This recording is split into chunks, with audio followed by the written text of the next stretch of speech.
Have you ever noticed how the people around you can either lift your spirit or quietly drain your peace? As we get older, we often become more selective with our time, and for good reason. Every conversation, every visit, every shared moment has weight. It either adds something meaningful to your life, or it quietly takes something away. In our youth, we may have tolerated certain behaviors just to keep the peace, or because we were too busy to notice the cost. But now, in this beautiful and more reflective chapter of life, we're given something precious: the chance to choose peace over pressure, calm over chaos, and clarity over confusion. One of the most powerful ways to protect that peace is by paying attention to who we allow close to us. Some people bring out the best in us. Others, well, they make us question ourselves, exhaust our energy, or leave us feeling worse than before. And often it happens so subtly, we don't even realize it until we're already drained. That's why today, we're having a heart-to-heart about the 7 types of people you should gently, but firmly, avoid in your later years. Not with anger or resentment, but with wisdom and grace. Because your well-being is sacred. And it's time to treat it that way. Let's start with someone you've surely met before. The kind of person who walks into a sunny day and somehow finds the cloud. The chronic complainer. You might be sitting outside, enjoying a gentle breeze, the warmth of the sun on your shoulders, feeling thankful just to be alive, and then here they come, with a sigh and a frown. It's too hot. This bench is uncomfortable. The traffic was terrible. And don't get me started on the news. Now here's the thing. It's okay to vent sometimes. We all do it.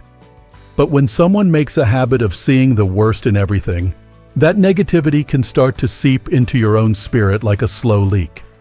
You begin to notice the heat more than the breeze, the noise more than the peace, and suddenly their complaint becomes your mood. Studies have shown that constant exposure to negative talk, especially in older adults, can actually increase stress, anxiety, and even affect our physical health. It's like standing in the rain without an umbrella. You may think you're fine at first, but after a while, the chill sinks in. So what do you do when a chronic complainer keeps finding their way into your life? One gentle way is to create what I like to call an invisible umbrella of positivity. It's not about ignoring their pain or pretending life is always perfect. It's about filtering their words through your own strength. When they say, "It's going to rain," you might smile and say, "Well, that just means my plants will be happy." When they sigh about the world going to pieces, you can say, "Yes, but I've also seen a lot of kindness lately." This subtle redirection not only protects your spirit, it often gives the other person a small invitation to see things differently. And if they don't, that's okay too. You've kept your joy intact. That's the goal. Now let's talk about another kind of relationship that requires a wise heart and careful boundaries. I call them the unstoppable gossip. You know the type. They seem to know everything about everyone, and they can't wait to tell you. At first, it might feel entertaining, even flattering. After all, they trust you with all these little secrets. But over time, that constant whispering starts to feel like static in your soul. And a small voice inside starts to ask, if they speak this way about others, what do they say about me when I'm not here? It's a heavy truth, but an important one. Gossip erodes trust. And trust is the very foundation of the relationships we hold most dear. In this stage of life, we don't have time to waste wondering if someone is truly in our corner. We deserve sincerity. We deserve connection built on honesty and kindness, not whispers behind closed doors. So how do you handle someone who brings gossip to your doorstep again and again? Try this. Gently change the subject. Shift the focus to something uplifting or neutral. Or, if you feel comfortable, say, "You know, I'd rather not speak about them without them here." You'd be surprised how powerful a simple sentence like that can be. It's not about judging anyone. It's about protecting the space you've worked so hard to make peaceful. We've spent years, decades, learning, growing, and becoming more thoughtful. That wisdom gives us permission to protect our emotional home. And sometimes that means closing the door on conversations that do more harm than good. Let me share something that's always stuck with me. Before you speak, let your words pass through 3 gates. Is it true? Is it necessary? Is it kind? Imagine how different the world would be if we all asked those questions before speaking. We can't control what others do, but we can choose how we respond. And here's a little bonus tip that might surprise you. Be careful about how much of your story you share with a known gossip. If someone has shown a pattern of using others' private lives for entertainment, chances are they won't make your business an exception. Guarding your story isn't about being secretive, but behind the charm is something harder to see. A quiet pull on your emotions, your choices, and sometimes even your wallet. This next person we need to talk about is the manipulator. Now, manipulation doesn't always come wrapped in cruelty. Sometimes it shows up in the form of guilt. Maybe you've heard this before. If you really love me, you would. Or, you're the only one who can help me right now. And suddenly you're questioning yourself. You're wondering if you're being selfish just for wanting a peaceful day, or for saying no. Manipulators are skilled at making their needs feel like emergencies, and your boundaries feel like betrayal. I remember someone once told me, I gave and gave and gave, until I couldn't even recognize myself. And that's what makes manipulation so dangerous in our later years. It chips away at our sense of stability. For many older adults, especially those who live alone or have fewer support systems, the desire to be needed can become a doorway for someone else's control. So, how do you spot it? Pay attention to how you feel after spending time with someone. Do you often feel guilty even when you've done nothing wrong? Do you feel confused, unsure, like you're walking on eggshells? That's a signal. A real relationship, one built on love and respect, should leave you feeling stronger, not weaker. One of the most powerful tools we have in situations like this is something I call the shield of authenticity. And don't worry, you don't have to buy it. It's already in you. It starts with knowing what matters most to you, your values, your time, your energy. Once you're clear on what you will and will not accept, it becomes much harder for someone else to twist your feelings. The next piece is learning to say no with love. You don't need a long explanation. You don't need to defend yourself. Sometimes, that doesn't work for me, is enough.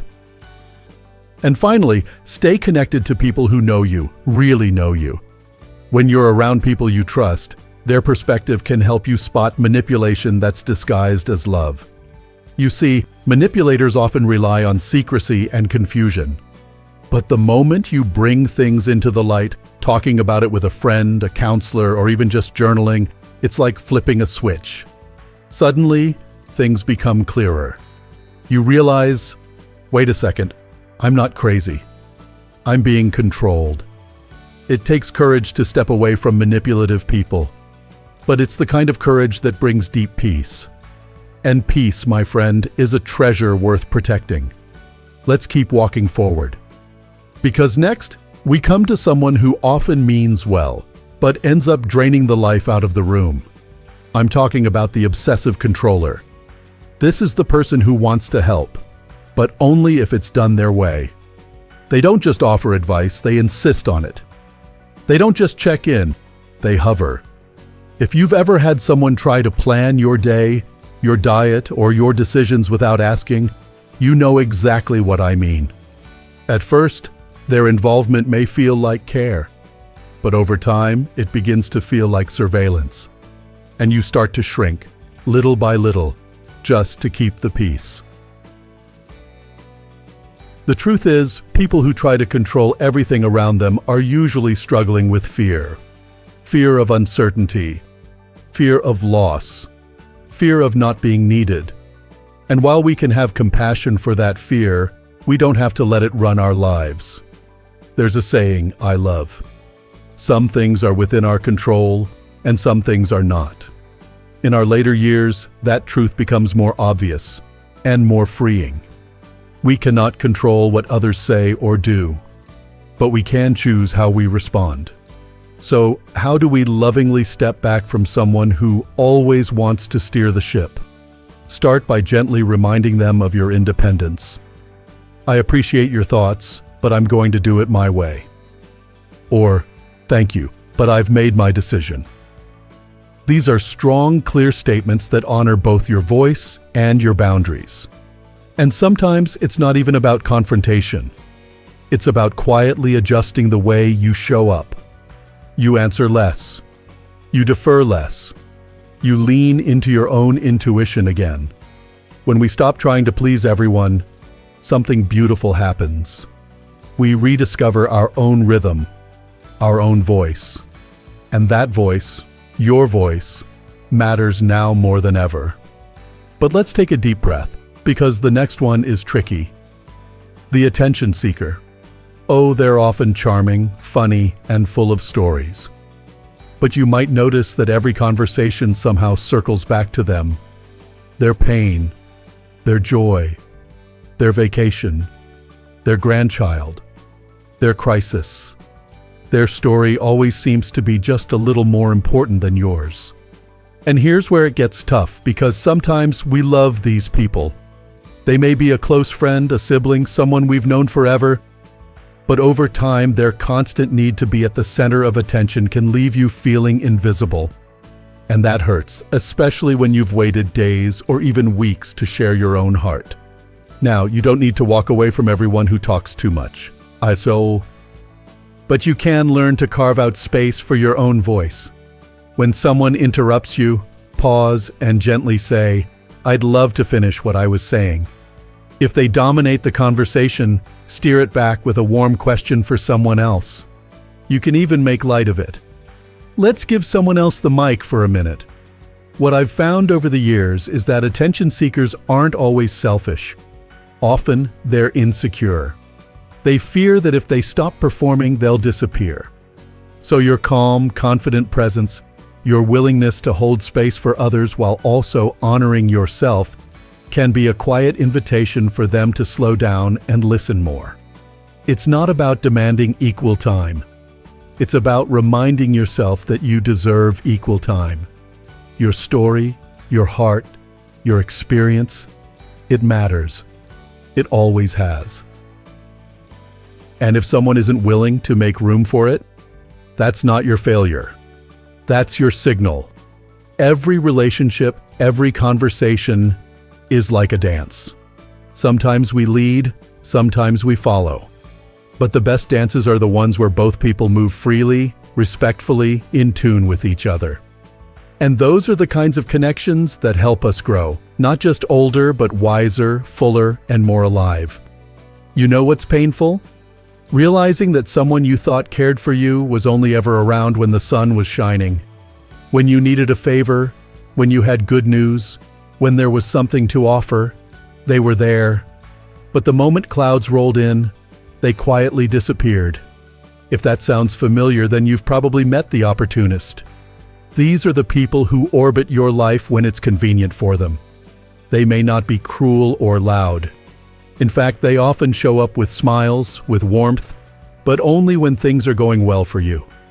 When challenges come, or when you no longer have something they want, they become scarce. And that silence speaks volumes. I like to think of friendships as gardens. They require care, consistency, presence through all seasons. Opportunists are like those fair weather plants that bloom only when conditions are perfect. The moment the air cools or the soil dries out, they wither away. But in life, especially in our later years, we need people who can weather the storms with us, not just bask in the sunshine. There's no shame in being generous. In fact, many of us were raised to help others without expecting anything in return. But generosity without balance often attracts those who are more interested in what you give than who you are. So, how can you tell if someone's presence is rooted in love or in utility? Start with observation. Do they only reach out when they need something? Do conversations feel one-sided? Do they celebrate your joys, or do they seem just a little distant when you succeed? Pay attention to how you feel after interactions. Uplifted or slightly used? It's okay to take a step back. You're not being unkind, you're being wise. Invest your time and your heart in those who are present in both celebration and struggle. Because true connection isn't seasonal. It's steady. It doesn't just show up for the party, it stays to help clean up too. Now, I wish we could stop there. But there's one more type of person we need to talk about, and this one is perhaps the hardest to face. The one who claps when you win, smiles when you shine, but deep down wishes it were them instead. I'm talking about the secret envious. They don't shout it. They don't say it directly. But you can feel it. Maybe it's the way their congratulations seem just a bit forced. Maybe they quickly change the subject when you share good news. Or maybe you've noticed that they seem just a little too pleased when things aren't going well for you. Envy is a tricky emotion. It's quiet. It hides behind compliments. It wears a mask of friendship. But it's there, in the tone of a voice, the hesitation in a hug, the absence of support when you need it most. The truth is, envy isn't really about you. It's about what someone else thinks they lack. Your joy reminds them of their emptiness. Your confidence makes them question their worth. And instead of dealing with those feelings, they let it sour the relationship. Now you may feel tempted to downplay your happiness around them, to shrink your joy so they don't feel threatened. But let me tell you something important. Don't dim your light to make others comfortable. Your life, your blessings, your victories, your healing are hard-earned.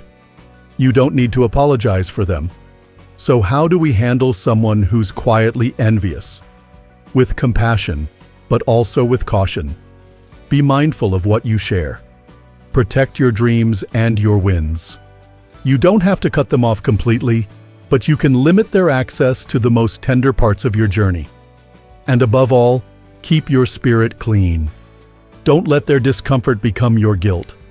Continue to celebrate your blessings with grace, and trust that the people meant to be in your life will cheer for you with genuine joy. And now, we come to perhaps the most exhausting presence of all, the energy vampire. Oh yes, these aren't the creatures from old stories with cloaks and fangs. These are the people who, simply by being around them, seem to suck the energy right out of the room. You know the ones. After a phone call, you feel drained. After a visit, you're emotionally flat. They always seem to have a problem, a crisis, a complaint, but very little time or space to ask about you. It's not that they're bad people. Often they're just stuck in their own cycle of chaos. But being around them is like pouring water into a cup with no bottom. In our later years, energy is sacred. It fuels our passions, our relationships, even our health. And letting someone chronically deplete that energy, no matter how long you've known them, is simply too high a cost. So what can you do? One technique that may sound simple but is deeply effective is this. Visualize a shield. Before a call, before a meeting, before that family dinner where you know someone's going to stir the pot, imagine a gentle, glowing shield around you. One that lets love in, but keeps negativity out. Science has shown that our minds respond to visualization as if it were real. That image, that intention, can strengthen your emotional boundaries more than you might think. You can also use what I call the mirror method. When someone dumps negativity on you, don't absorb it. Reflect it back gently. You might say, "That sounds hard. What do you think could make it better?" Or, "I hear you. How can you move forward from this?" You're not shutting them down. You're showing them that your role is not to carry the weight for them, but to remind them of their own strength. And if none of that works, if someone continues to leave you empty and tired every time, it's okay to step back. You are not responsible for healing everyone. You are not selfish for choosing rest over chaos. Your peace matters. Your time matters. And most importantly, you matter. As we get older, we begin to understand that life isn't about how many people we have around us. It's about who those people are. Are they life givers or life drainers? Are they present, honest, kind? Or do they come with a cost? It's never too late to redraw the circle, to lovingly release what no longer nourishes you, and to hold close what does. When we were younger, we might have felt the need to keep everyone in our lives, whether they lifted us up or pulled us down, just to avoid conflict or to keep the peace. But now, in this stage of life, something shifts. You realize that peace isn't just a nice idea, it's a necessity. That every phone call, every conversation, every quiet afternoon matters. And you get to decide how those moments are spent and who shares them with you. We've talked about a lot of people in this conversation. The chronic complainer who darkens every silver lining. The unstoppable gossip who whispers away trust. The manipulator who reshapes your choices to suit their needs. The controller who can't let go. The attention seeker who forgets to ask about you. The opportunist who only shows up when the sun is shining. The secret envious who claps with a clenched heart. And the energy vampire who drains your spirit one sigh at a time. Maybe, as you listened, someone came to mind. Maybe more than one person. And that's okay. This isn't about shame or resentment. It's about waking up to what and who truly nourishes your soul. The older we get, the more we realize that life is not a dress rehearsal. This is the real thing. Every laugh, every moment of quiet joy, every warm memory, it's all part of the final masterpiece we're painting. And like any great artist, we have the right to choose our colors carefully. You see, protecting your well-being isn't selfish. It's sacred. It's not about cutting people out. It's about choosing who gets a seat at your table. And not everyone deserves that seat, no matter how long they've been around. Some people were meant for a season, others for a lesson, and a rare few for the long journey. So if you're watching this and feeling a gentle tug in your heart, a voice whispering, "It's time to change something," listen to it. That's not bitterness. That's wisdom. Here's a beautiful truth. You can set boundaries with kindness. You can say no with love. You can step away without hatred. Sometimes the most compassionate thing you can do for yourself and others is to release the relationships that are hurting more than helping. And when you do, when you begin choosing people who bring light, who offer peace, who celebrate your joy and sit quietly beside you in sorrow, you start to bloom. You start to remember who you are, beyond all the roles you've played. You become more you. That's the gift of this chapter. You get to write it your way, with laughter, with grace, with quiet mornings and meaningful conversations, with people who don't just take up space, but bring life to it. And yes, it's okay to feel grief over the people you might need to let go of. That grief is real. But right on the other side of that grief is freedom. Freedom to choose joy. Freedom to guard your peace like the precious treasure it is. Freedom to say, I am still growing, still healing, still worthy of rich and honest love. So as we close this conversation, I invite you to take a breath. Place a hand on your heart if you can, and say these words out loud or silently. I choose peace. I choose relationships that lift me, not drain me. I choose to honor my time, my energy, my joy. I choose to be this way. And if you've made it to the end of this video, thank you. It means you're one of the brave ones, the ones who are willing to look at life with open eyes and an open heart. That takes courage. And I see you. If anything in this video resonated with you, I'd love to hear your thoughts in the comments. Have you encountered any of these types of people? What changes are you feeling called to make? Let's keep this space supportive, real, and encouraging for one another. If you found this video helpful, please give it a thumbs up. Subscribe to the channel so we can continue walking this path together. And share this with someone you love, because sometimes the right words at the right moment can change everything. Here's to the days ahead, to the friendships that are yet to come, to the freedom of choosing peace over pressure, love over obligation, truth over performance. Here's to you, living your most honest, beautiful, and joyful life. Until next time, take care of your heart. You've earned it.